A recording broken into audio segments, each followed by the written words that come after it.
La planification familiale demeure, pour certains segments de la société, une notion perçue négativement.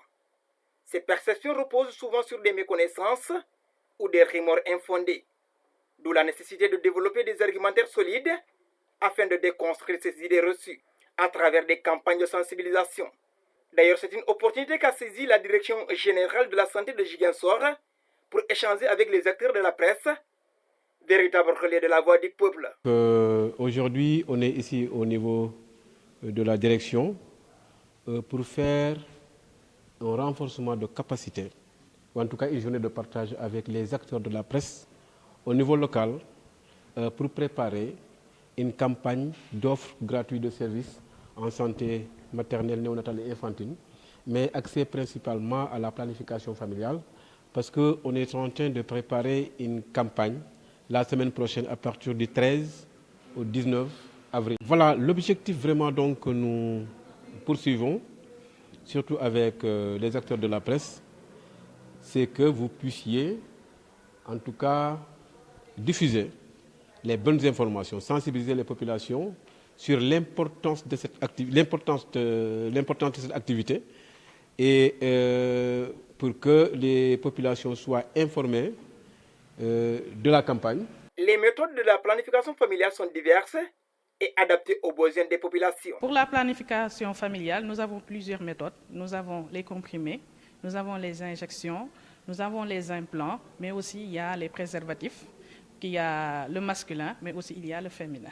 Il n'y a pas de méthode irréversible. Il y a des méthodes à court terme, 3 mois, 6 mois. Il y a aussi des méthodes à long terme qui durent entre 3 ans et 5 ans. Mais pendant tout ce traitement que prend le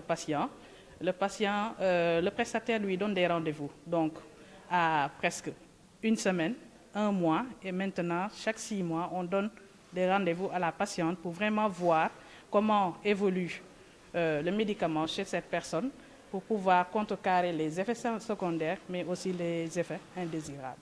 Ce choix de la planification familiale concerne le plus souvent des personnes mariées, mais il peut également s'appliquer à certaines situations particulières. Qui est autorisé à prendre les contraceptions?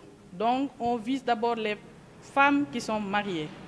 Les femmes mariées sont autorisées à prendre ces méthodes contraceptives.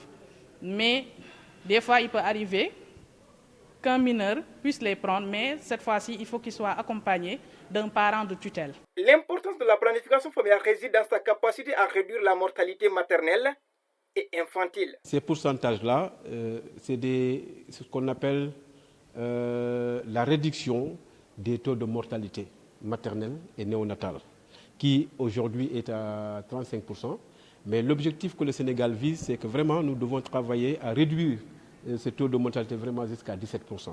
Nous savons que c'est très difficile, mais avec l'implication de tout le monde, si en tout cas les secteurs tels que l'éducation, la santé, les acteurs de la presse, si tout le monde en tout cas contribue à passer la bonne information, peut-être les cibles qui nous concernent, qui sont concernées, seront avec nous et que au bout d'ici 2030, le Sénégal vraiment atteindra ce taux de réduction. La planification familiale constitue un levier essentiel pour améliorer la santé et garantir des droits des filles et des femmes.